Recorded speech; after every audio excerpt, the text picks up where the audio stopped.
쥐일러 삼촌 모파상. 수염이 허연 늙은 거지가 우리에게 손을 내밀었다. 친구 조세프 다브량스가 그에게 5프랑을 주었다. 내가 놀라니까 그는 이렇게 말했다. 저 거지를 보니 언젠가 머릿속에서 떠나지 않는 한 추억이 떠오르네. 자, 이야기할 테니 들어보게. 우리 집안은 아부르에서 살았는데 부유하지 못했어. 겨우겨우 살아가는 정도였네. 아버지는 직장에 나가 늦게야 돌아왔지만 수입은 대단치 않았네. 그리고 나에게는 누님이 둘 있었지. 어머니는 옹색한 살림을 몹시 괴롭게 여겼어. 그래서 종종 아버지에게 거슬리는 말도 했고 은근히 불충스러운 비난도 했네. 그럴 때면 아버지는 보기에 딱한 몸짓을 했어. 아버지는 아무런 대답도 못하고 손을 펼쳐 땀을 닦으려는 것처럼 땀도 나지 않은 이마로 가져갔어. 나는 그분의 무력한 괴로움을 느낄 수가 있었네. 우리는 모든 면에서 절약했네. 담례를 하지 않으려고 식사에 초대받아도 가지 않았고 식료품도 깎아서 사고 물건을 살 때도 재고품을 사왔네. 누나들은 제 옷을 자기가 지어 입었고 한자에 15상팀 하는 레이스를 가지고도 오랫동안 흥정했네. 우리네 식사는 매일 기름이 둥둥 뜬 수프와 양념한 고기였는데 이것이 건강에 좋고 원기를 돋워주었는지는 몰라도 나는 다른 음식을 먹어보았으면 했네. 단추를 잃어버리거나 바지가 찢어지기만 해도 지독히 경을 쳐야 했네. 그러나 일요일만 되면 우리는 성장을 하고 부두로 산책을 나갔어. 아버지는 프로코트를 입고 실크 해트를 쓰고 장갑을 끼고는 축제일의 배처럼 화려한 옷차림을 한 어머니에게 팔을 내주었지. 누나들은 제일 먼저 떠날 준비를 마치고는 출발 신호를 기다리는 것이었어. 그러나 막상 떠나려 할 때면 언제나 아버지의 프로커트에 눈에 띄지 않던 얼룩이 발견되어 재빨리 흥겁조각에 벤젠을 묻혀다 지워야 했네. 아버지는 머리에 실크 해트를 쓴 채 셔츠 바람으로 작업이 끝나기를 기다렸고 어머니는 근시 안경을 고쳐 쓰고는 때를 묻히지 않으려고 장갑을 벗어놓고 서둘렀지. 일동은 위풍당당하게 길을 떠났네.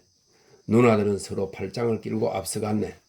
그들은 시집갈 나이였으므로 거리에 나왔을 때 사람들의 눈에 잘 띄도록 하려는 것이었어. 나는 어머니 왼쪽에 섰고 아버지는 오른쪽에 있었지. 저 일요일 산책하던 때 가엾은 양친의 어스대던 모습이 지금도 눈앞에 보이는 것 같네. 그들의 엄격한 걸음걸이와 긴장으로 굳어진 표정이 말이야.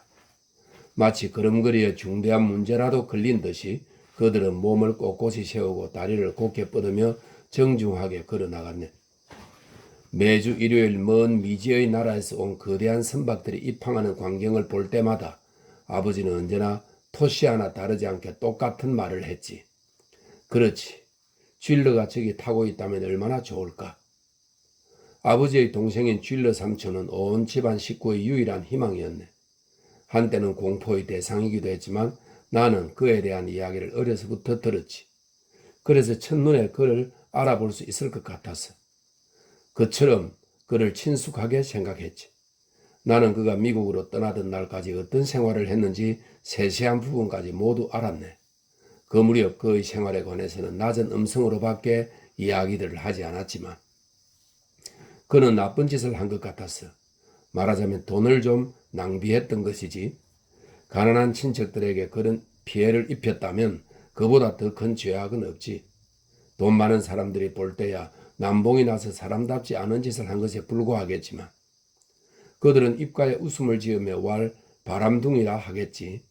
그러나 가난한 사람들의 경우라면 부모의 재산을 축낸 자는 고약한 놈이요 못된 놈의 불황배가 되는 거야. 똑같은 행위라고 해도 이렇게 구별짓는 것이 옳아. 왜냐하면 결과만이 행동의 중요성을 결정짓는 법이니까. 하여간 쥐일러 삼촌은 아버지가 기대를 걸었던 유산을 상당히 축냈어. 물론 자기 몫은 한 푼도 남기지 않고 써버린 다음 말일세. 그 당시 많은 이들이 그랬듯이 그는 아부르에서 뉴욕으로 가는 상선을 타고 미국으로 떠나갔네. 그곳에 가자마자 쥐일러 삼촌은 무슨 장사인지는 몰라도 장사를 시작했네. 그는 곧 편지를 보냈는데 돈을 좀 벌었으며 아버지에게 끼친 손해를 갚고 싶노라고 했네. 이 편지는 집안 식구들에게 깊은 감동을 주었지. 한 푼의 값어치도 없는 인간이라는 말을 듣던 쥐일러는 돌연 훌륭한 사람, 양심 있는 사람, 다브량수 가문의 어느 누구와도 다름없이 정직한 진짜 다브량수가 되었네.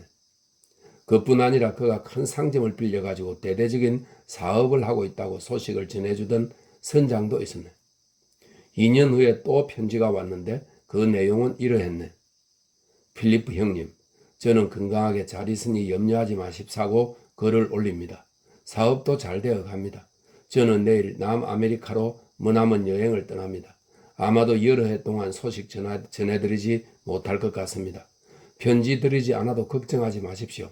한미천 잡으면 아버리로 돌아가겠습니다. 머지않은 장래에 그렇게 되기를 바라고 있습니다. 그러면 우리는 함께 행복하게 살 수 있겠지요. 이 편지는 집안 식구들의 복음서가 되었네. 식구들은 툭 하면 편지를 꺼내 읽었고 집에 오는 사람 누구에게나 보여주었다네. 실상 그 후 10년 동안 진로 삼촌은 아무런 소식도 전해주지 않았네. 그러나 시간이 가면 갈수록 아버지의 희망은 커졌네. 그리고 어머니도 가끔 이렇게 말했어. 진로 도련님이 오기만 하면 우리 형편도 달라지겠는데 그야말로 역경에서 벗어날 줄 아는 분이지. 그리고 일요일마다 수평선 저쪽에서 거대한 기선이 뱀 같은 연기를 하늘로 토하며 다가오는 것을 볼 때면 아버지는 언제나 똑같은 말을 반복했지. 그렇지. 진러가 저기 타고 있다면 얼마나 좋을까. 가족들은 그가 손수건을 흔들며 필리프 형님 하고 소리치는 모습을 눈앞에서 보기라도 한 것처럼 생각했네. 삼촌이 확실히 돌아오는 것을 전제로 수많은 계획을 세웠네. 삼촌의 돈으로 앵구빌 근처에 조그만 별장도 살 예정이었지. 아버지가 미리 매매 교습을 한 사실이 없었다고는 단언하지 못하겠군. 그 당시 큰 누나는 28이었고 작은 누나는 26이었네. 누나들은 미혼이었는데 그것이 온 집안의 근심거리였지. 그러던 어느 날 작은 누나에게 구원자가 나타났네. 회사원이었는데 돈은 없어도 점잖은 사람이었어. 어느 저녁 보여준 진로 삼촌의 편지가 이 청년의 망설임을 끝내고 결단을 내리게 만들었다고 나는 지금도 믿네. 그의 청혼은 흔쾌히 받아들여졌고 결혼식을 올린 다음 가족이 함께 저지로 간단한 여행을 가기로 결정을 보았지. 저지는 가난한 사람들에게는 이상적인 여행지일세. 멀지도 않고 전기선으로 바다를 건너기만 하면 되거든. 그리고 그것은 타국 땅일세. 영국에 속한 섬이니까. 그러니 프랑스인이 2시간만 배를 타고 가면 자기 나라 땅에서 사는 이웃나라 국민들을 보고 영국기가 휘날리는 이 섬의 풍습을 연구할 수도 있는 거야. 그 풍습이란 게 간단히 말해서 한심한 것이라고 사람들은 말하는 바지만 이 저지 여행은 집안 사람들의 관심사가 되었고 한시도 잊을 수 없는 꿈, 유일한 기다림이 되었네. 드디어 출발일이 되었네. 내게는 그것이 어제 있었던 일처럼 눈앞에 선하네. 그랑빌 부두의 정박한 전기선은 발동을 걸고 있었고 아버지는 침착성을 잃고 우리의 짐 3개가 배에 실리는 것을 지켜보았고 어머니는 불안한 듯 동생이 결혼한 후 혼자 남은 병아리처럼 얼이 빠진 큰 누나의 팔을 붙잡았으며 신혼부부는 항상 뒤에 처져 있었네. 그래서 나는 자꾸 고개를 돌려 뒤돌아보았지. 배에서 기적이 울렸네. 우리들은 배에 올랐지. 배는 부두를 떠나 푸른 대리석 탁자처럼 평탄한 바다 위로 떠나갔네. 우리는 좀처럼 여행을 해보지 못한 사람들이 느끼는 행복감과 자랑을 느끼며 멀어져가는 해안을 바라보았지. 아버지는 프로코트를 입은 채 배를 내밀고 있었네. 바로 그날 아침 조심껏 얼룩을 지웠기 때문에 벤젠 냄새가 주위에 퍼졌네. 외출날이면 언제나 그러했으므로 나는 그 냄새만 맡아도 일요일인 것을 깨닫곤 했지. 아버지는 돌연 2 신사가 우아한 귀부인 2 사람에게 굴을 사주는 광경을 보았네. 누더기를 걸친 한 늙은 수부가 칼날로 껍질을 까서 신사들에게 주면 신사들은 그것을 귀부인에게 내밀었지. 부인들은 깨끗한 손수건에 껍질을 올려놓고는 옷이 더러워질까봐 입을 앞으로 내밀어서 교묘하게 국물을 쭉 빨아마시고는 껍질을 바다에 내던지는 것이었어. 아버지는 달리는 배 위에서 굴을 먹는 색다른 행위에 마음이 이끌렸던가 봐. 세련되고 품위 있는 좋은 취미라고 생각한 아버지는 어머니와 누나들 곁으로 다가오더니 이렇게 말했네. 굴을 좀 사줄까? 어머니는 비용이 드는 것을 생각하고 주저했지만 누나들은 즉시 찬성했네. 어머니는 불만스러운 목소리로 말했네. 나는 배가 아플까봐 겁나요. 애들이나 사주세요. 그러나 너무 많이는 안 돼요. 탈이 날지도 모르죠. 그리고 나를 향해 돌아서서 덧붙여 이렇게 말했네. 조제프는 필요 없어요. 사내 녀석에게 나쁜 버릇을 들여서는 안 되니까요. 그래서 나는 어머니 곁에 남게 되었네. 이런 차별 대우가 불만스러웠지만 나는 아버지가 으쓱대며 두 딸과 사위를 데리고 누더기를 걸친 노수부에게 다가가는 것을 바라보았네. 두 귀부인은 막 떠나고 아버지는 국물을 흘리지 않고 먹으려면 어떻게 해야 되는지를 누나들에게 가르쳐 주셨네. 손수 시범을 보여주고 굴 하나를 손에 들었지. 부인들을 흉내내려고 해서나 금방 국물을 프로코트 위에 엎지르고 말았지. 어머니가 투덜대는 소리가 들렸네. 잠자코 있으면 좋으련만. 그 순간 갑자기 아버지가 긴장하더니 몇 걸음 뒤로 물러서며 굴 껍질을 까는 수부를 둘러싼 식구들을 뚫어지게 바라보고는 서둘러 우리들 있는 곳으로 돌아왔네. 얼굴이 몹시 창백해 보였고 눈빛이 이상스러웠네. 아버지는 작은 목소리로 어머니에게 말했네. 참 이상한데 저 굴 껍질 까는 작자 쥘러와 똑같아. 어머니는 영문을 몰라 이렇게 말했다. 어떤 쥘러요? 아버지가 대답했네. 그러니까 내 동생 말이야. 미국에서 잘 나가고 있는 것을 아니 망정이지. 그렇지만 않으면 쥘러가 틀림없다고 믿겠는걸. 어머니는 어이가 없어서 말도 잘 못했다. 당신 미쳤어? 아니라는 것을 잘 알면서 무엇 때문에 그런 바보 같은 소리를 해요? 그러나 아버지는 단념하지 못했다. 클라리스, 당신이 직접 가서 보고 확인해 주구려. 어머니는 자리에서 일어나 딸들 있는 곳으로 갔네. 나도 그 사람을 바라보았네. 그는 늙고 추하고 주름살 투성이었는데 자기가 하는 일에서 눈을 떼지 않았네. 어머니는 다시 돌아왔네. 나는 어머니가 떠는 것을 보았네. 어머니는 재빠르게 이렇게 말하더군. 틀림없이 그예요. 가서 선장에게 알아보세요. 그러나 조심해야 해요. 이런 형편이니 우리가 제작자를 떠맡게 되지 않도록 말이에요. 아버지는 우리에게서 떨어져 갔네. 나는 그를 쫓아갔지. 이상하게 마음이 들떴어. 선장은 키가 크고 마른 편이었으며 양볼에 구렛나룻을 길게 길렀는데 마치 인도의 우편선을 지휘하는 것처럼 점잖게 선교 위를 거닐고 있었네. 아버지는 의젓하게 그의 곁으로 다가가더니 찬사를 섞어가며 그의 일에 관해 질문을 던졌네. 저지는 어느 정도 평가를 받는 곳입니까? 주된 생산물은 뭔가요? 인구는요? 풍속, 관습, 토질 등은 어떻습니까? 마치 미국을 화제로 삼기라도 한 것 같았네. 그러고는 우리가 타고 있는 엑스프레스호에 관해 이야기를 하더니 화제가 승무원들에게로 돌아갔네. 마침내 아버지는 떨리는 목소리로 이렇게 물어보았어. 저기 굴껍질을 까는 사람 있지 않습니까? 아주 재미난 사람 같아 보이는데 저 노인에 대해서 자세한 내막을 좀 아십니까? 이 말에 드디어 짜증이 난 듯 선장은 퉁명스럽게 대답했네. 지난해 미국에서 만난 불황자인데 프랑스인이기에 데리고 왔죠. 아버지의 친척도 있는 모양인데 그들에게 빚을 지은 것이 있어서 돌아가지 않겠다고 합니다. 이름은 쥘르 다르방쇼인가? 아무튼 그와 비슷한 이름입니다. 한때 유복하게 산 적도 있는 모양이지만 이제는 보시다시피 적골이죠. 아버지는 안색이 낯빛이 되면 눈이 휘둥그레지더니 목이 막혀 뜨듬뜨듬 말했네. 그렇군요. 별로 놀라운 일은 아니죠. 선장님, 아주 감사합니다. 그리고 아버지는 그 자리를 떠났네. 한편 선장은 어이가 없는 듯 걸어가는 아버지 뒤를 바라보았지. 아버지는 어머니 곁으로 돌아왔네. 어떻게나 질린 표정이었는지 어머니는 이렇게 말했네. 앉으세요. 사람들이 눈치채겠어요. 아버지는 의자에 주저앉으며 이렇게 중얼거렸지. 쥘러야. 틀림없는 쥘러야. 그러고는 이렇게 말했네. 어떡하지? 어머니는 재빨리 대답했네. 애들을 데려와야 해요.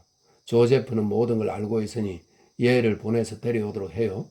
사위가 아무것도 눈치채지 못하게 각별히 조심해야 해요. 아버지는 넋 빠진 사람같이 중얼거렸네. 이게 무슨 재난이란? 어머니는 벼랑간 화를 내며 이렇게 덧붙여 말했네. 저 도둑이 무엇을 하랴 항상 의심이 들더니만 우리한테 또다시 무거운 짐이나 데려고 다브리앙수 집안 사람에게 무엇을 기대하겠어? 아버지는 어머니에게 비난을 받을 때면 늘 그러듯이 손을 이마로 가져갔네. 어머니는 또 이렇게 말했지. 당장 조제프에게 돈을 주어요. 가서 굴값을 치르게. 이제는 그의 눈에 띄지 않도록 하는 수밖에 없어요. 눈에 띄기만 해요. 이 배 위에서 꼴을 좋게 될 거예요. 저 끝으로 갑시다. 제작자가 가까이 오지 못하도록 해요. 어머니는 자리에서 일어났네. 부모님은 나에게 5프랑짜리 돈을 주고는 저쪽으로 가버렸네. 누나들은 놀라서 아버지를 기다리고 있었네. 나는 어머니가 배멀미를 좀 하신다고 말해주었지. 그러고는 굴 까는 사람에게 물어보았네. 굴값이 얼마인가요? 나는 3,000원이라고 부르고 싶은 마음이었네. 그는 대답했네. 2프랑 50이다. 내가 5프랑을 내주니까 그는 돈을 거슬러 주었네. 나는 그의 손을 바라보았네. 쭈글쭈글해진 가엾은 뱃사람의 손을. 나는 그의 얼굴을 바라보았네. 처량하고 지쳐버린 늙고 비참한 모습이었네. 나는 이렇게 생각했네. 저 사람이 우리 삼촌, 아버지의 동생인 우리 삼촌이구나. 나는 그에게 팁으로 10수를 주었네. 그는 나에게 이렇게 감사를 표하더군.